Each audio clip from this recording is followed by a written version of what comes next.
Buenas tardes, mi nombre es Olga Lucía Arias Garzón, soy estudiante del doctorado en Educación y Cultura Ambiental de la Universidad de la Amazonía. El día de hoy voy a comentarles acerca de 2 capítulos del libro Amazonía Colombiana, Imaginarios y Realidades que estamos analizando en la asignatura de Cultura y Territorio Amazona. El primer capítulo que vamos a analizar es de Piedras y Semillas, los nómadas amazónicos y su historia. Este capítulo habla acerca de las hipótesis y discusiones relacionadas con el poblamiento, la cultura y la historia de los cazadores-recolectores en la Amazonía y América. Se mencionan las teorías de poblamiento del continente americano, destacando la importancia de comprender la distribución geográfica de las poblaciones antiguas, y se discute la interacción entre los grupos de cazadores y recolectores y con los grupos de los agricultores. Para este análisis se tienen en cuenta, como lo había mencionado anteriormente, unas hipótesis. Entonces tenemos la primera sección, que son los primeros habitantes americanos, las hipótesis de poblamiento y algunos datos. Como primera hipótesis tenemos los primeros grupos humanos entraron al continente desplazándose por un sector que hoy es parte de Alaska. Según esta hipótesis, esto ocurrió en un tiempo ubicado entre el 12.000 y el 14.000 en el tiempo pasado, durante un periodo caracterizado por una fuerte glaciación, la cual causó el congelamiento de las aguas y por tanto una merma en los niveles del mar. De este modo se generó una nueva geografía que posibilitó el tránsito entre Asia y América. Estos mismos cambios contribuyeron a la formación de un corredor que va paralelo a las montañas rocosas en Estados Unidos y Canadá. Fue esta la oportunidad perfecta, teóricamente hablando, para acceder al Nuevo Mundo.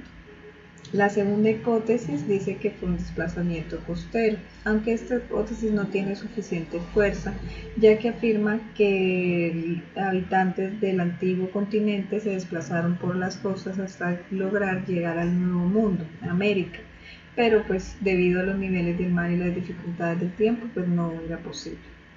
La tercera hipótesis fue movimientos de grupos de cazadores y recolectores desde Europa. Se ha sugerido que pequeños grupos de cazadores, probablemente de ballenas, se perdieron en el océano o empezaron a moverse entre los bloques de hielo en diferentes sectores hasta alcanzar el Nuevo Mundo. De una u otra forma, estamos hablando de cerca de 5.000 a 7.000 kilómetros de distancia en algunos sectores, lo que no facilitaba el tránsito. Además, los datos arqueológicos que se tienen para Norteamérica sugieren que solo cerca de 13.000 años antes hubo presencia de seres humanos por primera vez. Continuamos entonces ahora con los primeros habitantes amazónicos. Estas son las hipótesis que nos trae Donald Latrobe. La primera hipótesis habla de la degradación cultural. Allí Latrobe sugiere que en la Amazonía existían dificultades ecológicas para la adaptación de los humanos, una adaptación adecuada. Para él, sería desarrollada por grupos de agricultores que llegaban y utilizaban las zonas bárceas. Allí se encuentran los mejores suelos para la producción agrícola, y el uso de estos suelos crearían recursos a su vez para estimular el aumento de la población. Con el transcurrir del tiempo se daría una sobrepoblación en esas zonas bárceas y haría que empezaran a competir por los recursos básicos. Los mejores suelos serían para la agricultura. En consecuencia de esta competencia habría un enfrentamiento que implicaría el desplazamiento de los grupos más débiles hacia la zona del interior. Allí tendrían que desarrollar una economía basada en la caza y la recolección. En este caso no se tratarían de cazadores-recolectores primogénitos, sino que se derivarían de agricultores. La segunda hipótesis dice que la dependencia de los cazadores y recolectores de los grupos agrícolas. Entonces tenemos que, según estudios de antropólogos, notaron que los grupos de cazadores-recolectores de las selvas tropicales tenían un comercio intensivo con los grupos de los agricultores. Los cazadores y recolectores proporcionaban a los grupos agrícolas materias primas exóticas como las resinas y venenos extraídos del bosque. En general, los nómadas aportaban todos estos recursos a los cuales los grupos que vivían cerca de las orillas de los ríos no tenían acceso. A cambio, pues recibirían productos cultivados como la yuca y otros tubérculos. La explicación sobre las razones fundamentales de este intercambio se basan en los conocimientos médicos, ya que si este grupo de recolectores cazadores no consumían este tipo de productos, empezaban a presentar problemas de desnutrición.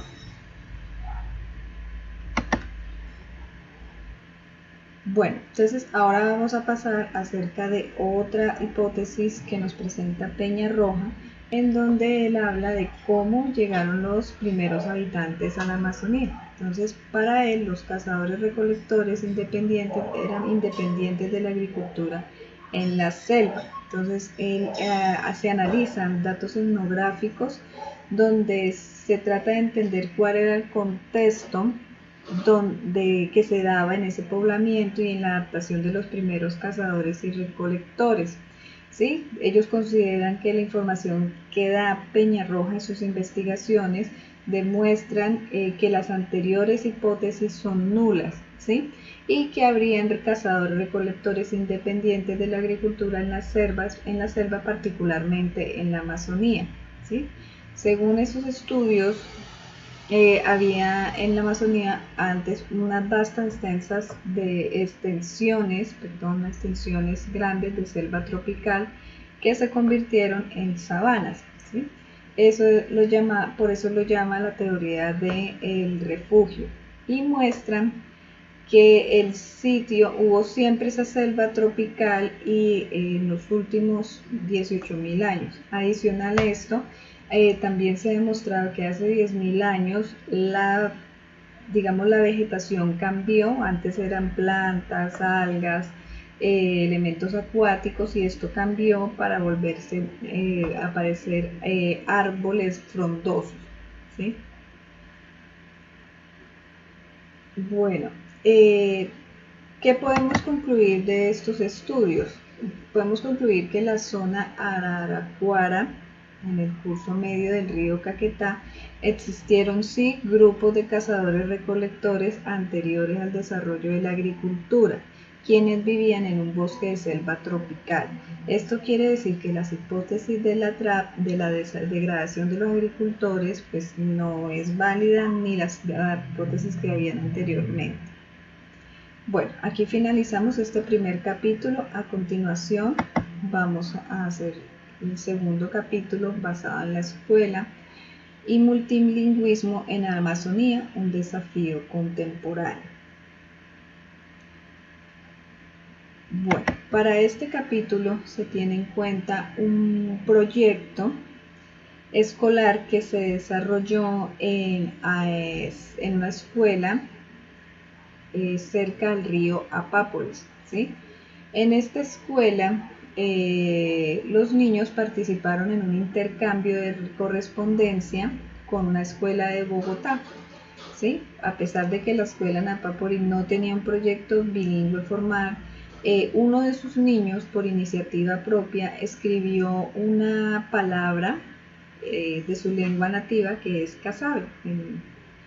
Y con esta palabra, pues ellos empiezan a ver que a pesar de que ellos estaban aprendiendo el español, ellos anhelaban continuar expresándose en su lengua nativa. Este fue una muestra de querer apropiarse de su escritura, de reclamar su derecho a expresarse en su lengua materna, incluso cuando no habían programas formales que lo promovieran. Este es un ejemplo poderoso de cómo la alfabetización en múltiples lenguas puede ser más accesible y menos complicada de lo que a menudo se discute en contextos académicos y políticos sobre el multilingüismo y la educación.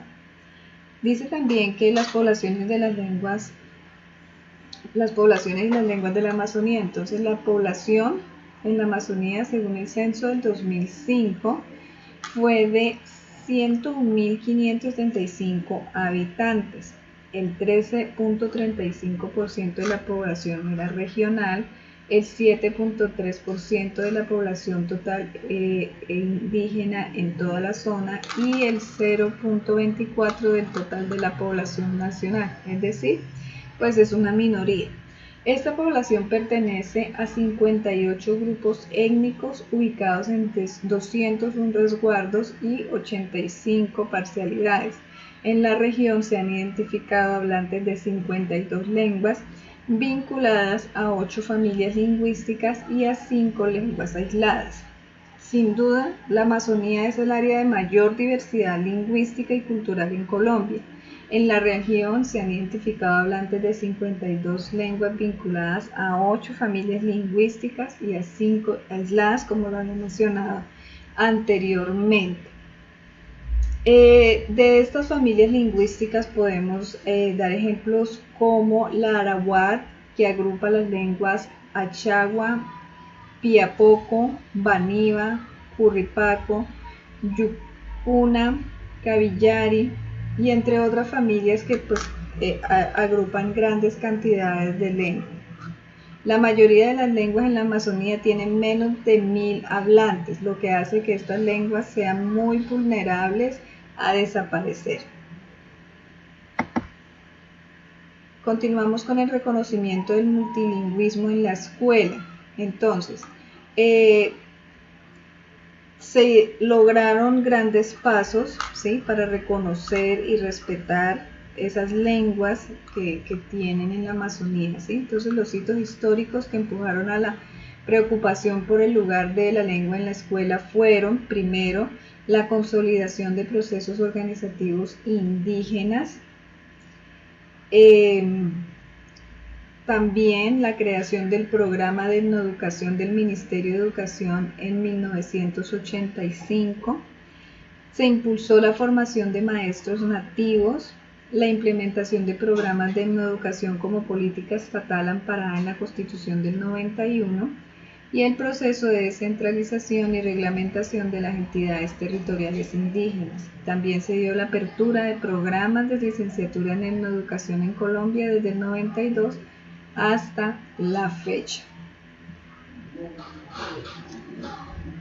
La implementación de todos estos programas y cambios, tuvo un impacto en la parte educativa de la zona amazónica, ya que los docentes en especial se formaron en temas de legislación indígena, en pedagogía, en didáctica, en asuntos administrativos relacionados con los procesos de descentralización en la educación.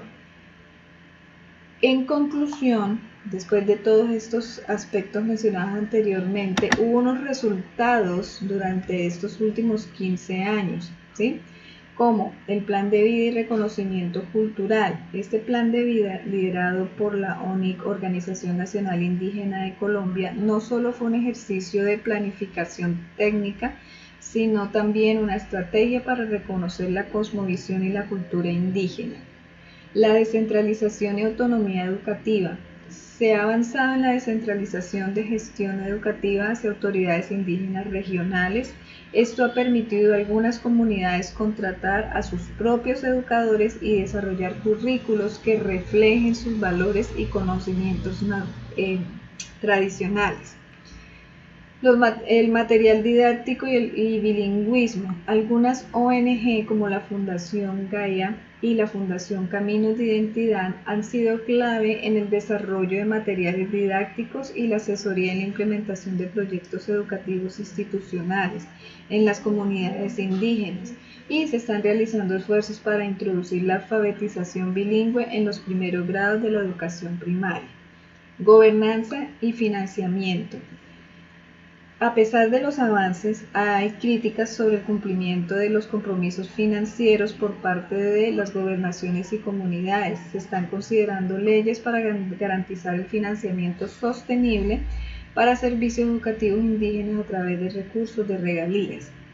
También han habido avances en las prácticas pedagógicas. La mayoría de las actividades educativas siguen centradas en el aula y el método tradicional es magistral. pero las estrategias pedagógicas han sido innovadoras y el trabajo colaborativo con saberes locales pues son limitados